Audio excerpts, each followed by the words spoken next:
Hello everyone, welcome back to outreach academy. तो पिछले class में हमने वेक्टर्स का जो बेसिक कॉन्सेप्ट है वो देखा था, जैसे कि scalar triple product, vector triple product and scalar and vector product of four vectors. फिर हमने देखा था कि कोलिनियरिटी का कॉन्सेप्ट क्या होता है, कोप्लेनर कब होते हैं तीन वेक्टर्स, और इनसे रिलेटेड हमने कुछ क्वेश्चंस देखा था। अब हम अपने कॉन्सेप्ट के सीरीज को थोड़ा आगे बढ़ाते हैं और आज हम कुछ नया सीखेंगे। तो आज का जो हमारा कॉन्सेप्ट होगा वो होगा डेल ऑपरेटर। आज हम सीखने वाले हैं डेल ऑपरेटर।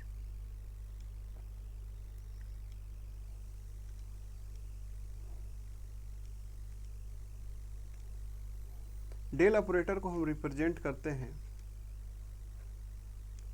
इस सिंबल से। अब हम इसके बारे में थोड़ा बात कर लेते हैं कि डेल ऑपरेटर एक्चुअल में होता क्या है।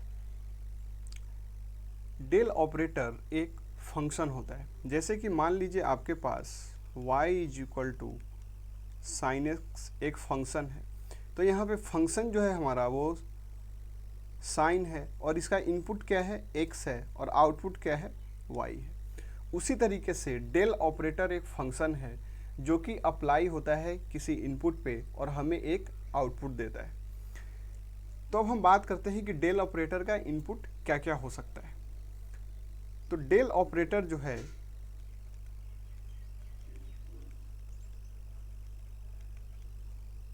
ये दो चीजों पे लग सकता है।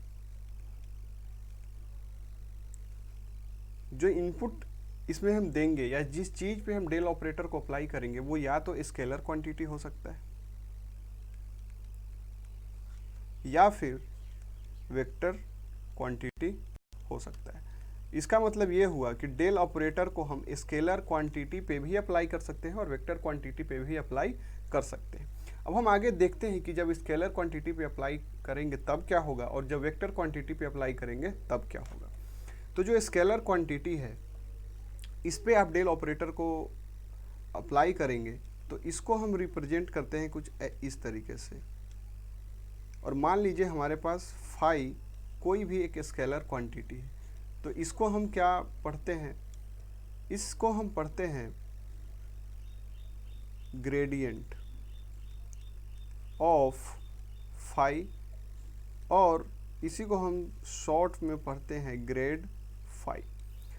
तो ग्रेड फाई या ये सिंबल आपको कहीं मिले तो इसका मतलब क्या हुआ कि ये जो क्वांटिटी है ये स्केलर है और उस पर हमने कौन सा फंक्शन अप्लाई किया है, हमने डेल ऑपरेटर का, और इसको हम बोलते हैं ग्रेडियंट ऑफ फाई। मतलब इस स्केलर क्वांटिटी का हम ग्रेडियंट निकालते हैं। अगर मान लीजिए कि ये वेक्टर क्वांटिटी पे अप्लाई होता तो ये इसमें फिर दो तरीका आ जाता है। पहला, इसको हम डॉट प्रोडक्ट करते हैं। मान लीजिए कि ए वेक्टर है हमारा, जिस वेक्टर पे हम अप्लाई कर रहे हैं वो वेक्टर ए वेक्टर है, तो डेल ऑपरेटर डॉट का डॉट प्रोडक्ट होगा वेक्टर के साथ, या फिर डेल ऑपरेटर का क्रॉस प्रोडक्ट हो सकता है उस वेक्टर के साथ। इसको हम लोग बोलते हैं डाइवर्जेंस और इसको हम लोग बोलते हैं कर्ल। और आपको पता है कि जो दो वेक्टर्स का जब हम डॉट प्रोडक्ट करते हैं तो रिजल्टेंट क्या आता है, रिजल्टेंट हमें मिलता है स्केलर। मतलब जो डाइवर्जेंस का आउटपुट होगा वो कैसा होगा, स्केलर होगा। और यहाँ पे क्रॉस प्रोडक्ट है तो इसका आउटपुट कैसा होगा, वेक्टर आउटपुट होगा। यहाँ पे हमने आउटपुट के बारे में बात नहीं किया था, तो जो इसका आउटपुट होता है वो भी क्या होता है, वेक्टर क्वांटिटी। ठीक है, अभी आपको कंफ्यूज होने का ज़रूरत नहीं है। अगर ये सब आपको नहीं पता है, आपने ये सब नहीं पढ़ा है, तो बिल्कुल निश्चिंत रहिए, हम एक एक करके इनको पढ़ेंगे, इस पर सवाल करेंगे तो सब कुछ क्लियर हो जाएगा। अभी मैं बस एक ओवरव्यू देना चाहता हूँ कि इसका हम एप्लीकेशन कैसे कैसे करते हैं। तो हमने क्या देखा कि जो डेल ऑपरेटर है वो एक फंक्शन की तरह है जो कि अप्लाई होता है किसी इनपुट पे। अब वो इनपुट क्या क्या हो सकता है, एक स्केलर क्वांटिटी हो सकता है या फिर एक वेक्टर क्वांटिटी हो सकता है। जब स्केलर क्वांटिटी पे अप्लाई होगा तो उसको हम ऐसे रिप्रेजेंट करते हैं और इसको हम पढ़ते हैं ग्रेडियंट ऑफ फाई। और यहाँ से जो रिजल्ट निकल के आता है वो क्या आता है, वेक्टर क्वांटिटी। अगर हमारा जो इनपुट है जिस पे जो डेल ऑपरेटर है अप्लाई हो रहा है वो अगर वेक्टर क्वांटिटी है तो उस केस में फिर दो केस बनेगा, यानी कि दो तरीके से अप्लाई होता है। एक, इसका हम डॉट प्रोडक्ट लेते हैं उस वेक्टर के साथ, या फिर दूसरा उसका हम क्रॉस प्रोडक्ट लेंगे। जब हम डॉट प्रोडक्ट लेंगे तो इसको हम बोलते हैं डाइवर्जेंस, यानी डाइवर्जेंस ऑफ ए वेक्टर, और जब हम क्रॉस प्रोडक्ट करते हैं तो इसको बोलते हैं curl of A vector.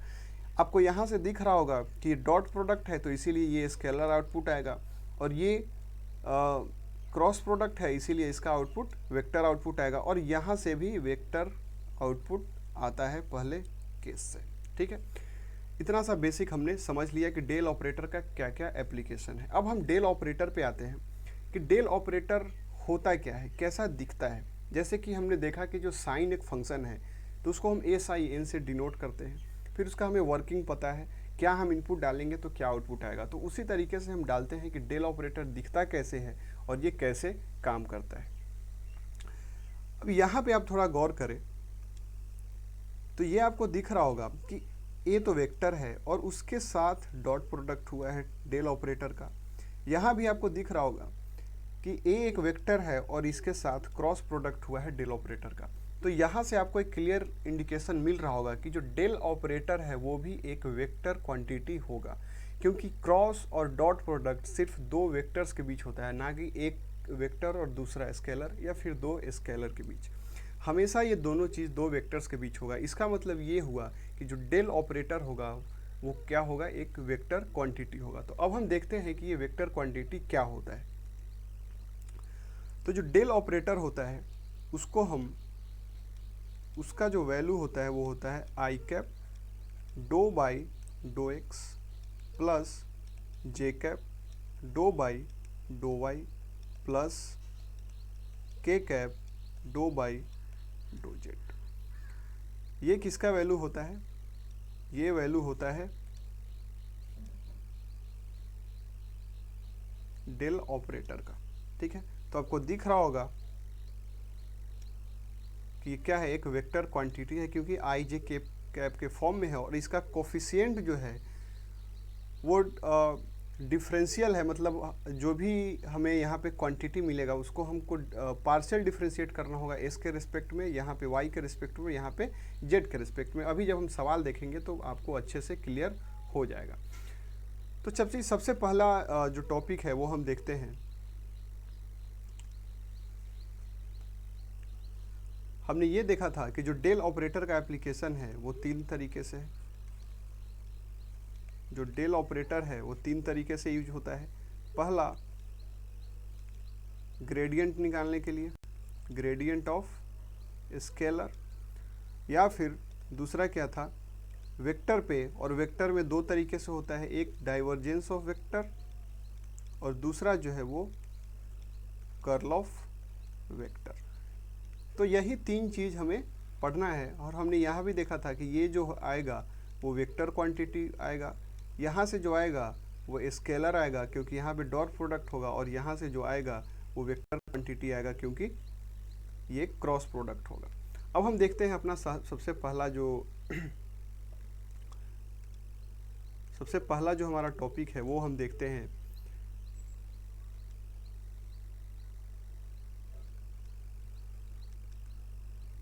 Gradient of a scalar. ये हम देखते हैं कि ग्रेडियंट कैसे निकालते हैं। तो अभी आपने देखा कि मान लीजिए कि हमारे पास फाई कोई एक स्केलर क्वांटिटी, कुछ भी हो सकता है, कोई भी क्वांटिटी हो सकता है, लेकिन ये स्केलर है। ठीक है, तो इसका ग्रेडियंट हम कैसे निकालते हैं, इसको हम कैसे रिप्रेजेंट करते हैं। ग्रेडियंट ऑफ फाई, मैंने आपको क्या दिखाया था, ऐसे हम रिप्रेजेंट करते हैं। अब चलिए हम इसके वैल्यू को यहाँ पे रिप्लेस कर देते हैं, यानी कि phi of phi, del of phi, तो डेल के जगह हम लिखते हैं, क्या था हमारा, doh by dough X plus J cap doh by doh Y plus K cap doh by dough Z. ये हो गया हमारा डेल्टा ऑपरेटर, और इसके बगल में क्या होगा, फाई। अगर हम फाई को अंदर करेंगे, क्योंकि आपको पता है जो डिफ्रेंसिएशन होता है वो किस नेचर का होता है, वो डिस्ट्रीब्यूटिव नेचर का होता है, यानी कि डी बाई डी एक्स, अगर x प्लस वाई करेंगे तो ये अंदर में डिस्ट्रीब्यूट हो सकता है। तो इसीलिए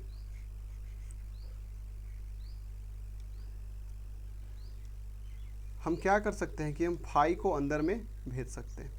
तो जैसे ही फाई को हम अंदर में भेजेंगे तो हमें क्या मिलेगा, I cap doh phi by dough X plus J cap doh phi by doh Y plus K cap doh phi by do Z.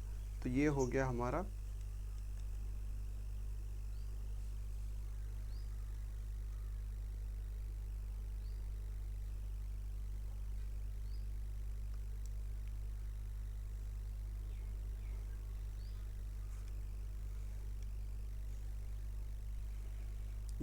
हमारा ग्रेडियंट का फॉर्मूला।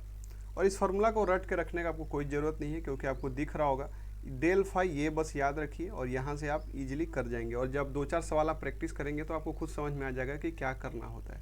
ठीक है, अब देखिए इस फार्मूला को गौर से देखिए तो आपको क्या दिख रहा है कि हमें कोई भी अगर फाई फंक्शन दिया होगा, स्केलर फंक्शन होगा, इसको हम क्या करेंगे, एक्स के रिस्पेक्ट में पार्शियली डिफरेंशिएट करेंगे।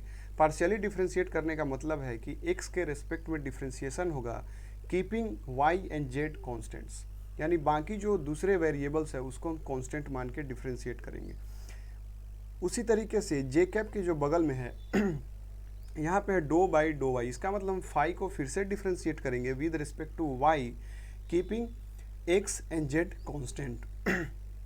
उसी तरीके से के कैप का जो कोफिशिएंट होगा यहाँ पे हम फाई को जेड के रिस्पेक्ट में डिफरेंशिएट करेंगे keeping x and y constant. जैसे कि मान लीजिए कि मेरे पास एक्स वाई जेड कोई स्केलर क्वांटिटी है, अगर हम इसको do phi by dough x निकाल ले, यानी कि हमें पार्शियली डिफरेंशिएट करना है फाई को विद रिस्पेक्ट टू एक्स, तो हम क्या करेंगे कि बाकी जो वेरिएबल्स है जैसे कि वाई और जेड, ये क्या होगा, कांस्टेंट की तरह बिहेव करेगा, यानी कि सम कांस्टेंट इनटू एक्स, और इसको हम डिफरेंशिएट करेंगे एक्स के रिस्पेक्ट में।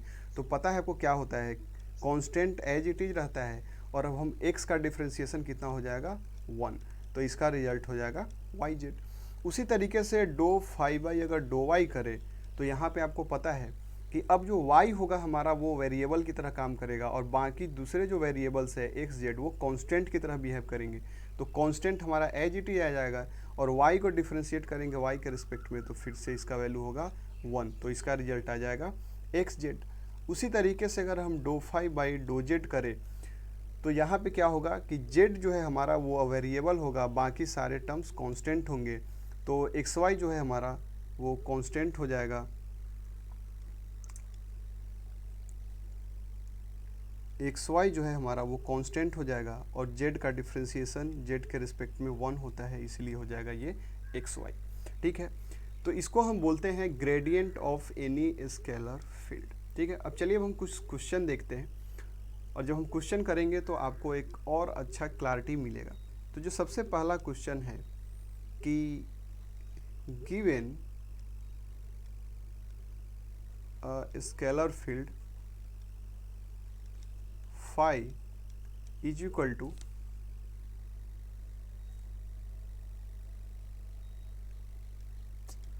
पेन क्यों अटक रहा है इतना,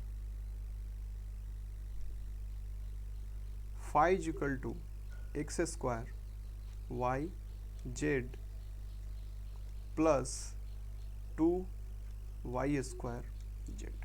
ठीक है, ये हमारा क्वेश्चन है, और आपसे बोला जा रहा है कि फाइंड ग्रेड फाई, आपको ग्रेड फाई का वैल्यू बताना है। तो आई होप आपसे सवाल बन जाएगा, क्योंकि ये बहुत ही बेहद ही इजी सवाल है, और जितना अभी हम लोगों ने पढ़ा सिर्फ डायरेक्टली ये उसी पे बेस्ड क्वेश्चन है। चलिए फिर भी इसको करते हैं। तो हमने क्या देखा था कि जब हम ग्रेडियंट निकालते हैं तो उसको ऐसे रिप्रेजेंट करते हैं, और इसका क्या मतलब होता है कि I cap doh phi by dough X plus J cap doh phi by doh Y and plus K cap doh phi by dough Z. इसका मतलब आई कैप, और जो फाई को हमें डिफ्रेंशिएट करना है विद रिस्पेक्ट टू एक्स, यानी partial differentiation, तो मतलब सिर्फ एक्स वेरिएबल होगा, बाकी जितने भी है कांस्टेंट होंगे। तो इसका कितना हो जाएगा, वाई जेड कॉन्स्टेंट की तरह आ गया, और एक्स स्क्वायर का डिफ्रेंशिएशन 2x प्लस, सॉरी इसमें दो टर्म है, तो क्या हो जाएगा आई कैप, और इसका हो जाएगा Y Z 2x and plus, फिर इसको करेंगे तो इसमें x तो है ही नहीं, तो ये पूरा का पूरा क्या हो गया, कांस्टेंट हो गया इसके रिस्पेक्ट में, और कांस्टेंट का डिफ्रेंशिएशन होता है 0। उसी तरीके से जे कैप, फिर हम y के रिस्पेक्ट में डिफ्रेंशिएट करेंगे, तो क्या होगा, एक्स स्क्वायर एंड जेड क्या होगा, कांस्टेंट, और इसमें y एक्स स्क्वायर है और 2z क्या होगा, कांस्टेंट, तो ये हो जाएगा 2z इंटू 2y, ठीक है, and plus K cap, Z के रिस्पेक्ट में करेंगे तो एक्स स्क्वायर वाई कांस्टेंट और जेड का डिफ्रेंशिएशन 1 प्लस यहाँ पे जेड, तो ये भी हो जाएगा 2y स्क्वायर। अब इसको हम रीअरेंज कर लेंगे तो ग्रेड फाई का वैल्यू हमें क्या मिल जाएगा, ये हो जाएगा 2x Y Z I cap plus यहाँ से हो जाएगा X square Z plus 4y Z J cap plus X square Y plus Y square K cap. तो अब आपको दिख रहा होगा कि जो ग्रेडियंट का वैल्यू है वो हमें क्या मिल रहा है, एक वेक्टर क्वांटिटी मिल रहा है, क्योंकि ये आई कैप जे कैप और के कैप के फॉर्म में है, और इसके जो कोफिशिएंट्स है वो क्या है, वेरिएबल्स हैं, यानी कि वो एक्स वाई और जेड पे डिपेंड करेंगे। यानी कि अगर आप किसी एक पर्टिकुलर एक्स के लिए देखें, मान लीजिए एक्स वाई, वाई 2 जेड 1 लेंगे, तो हमें ये कुछ ना कुछ वेक्टर मिल जाएगा। क्या मिल जाएगा, 4 i cap plus 1 plus 4 into 8 9 j cap plus 2 plus 10 k cap. तो इसका हमें ग्रेडियंट फाई जो है at x equal to 1 y equal to 2 and z equal to 2 पे कितना मिल गया, 4 i cap 9 j cap and 10 k cap, जो कि क्या है, एक वेक्टर क्वांटिटी है। ठीक है, तो आई होप आपको इतना क्लियर होगा। ठीक है, अब नेक्स्ट क्लास में हम कुछ क्वेश्चंस लेंगे ग्रेडियंट पे बेस्ड, उसके बाद फिर हम डाइवर्जेंस और कर्ल को समझेंगे।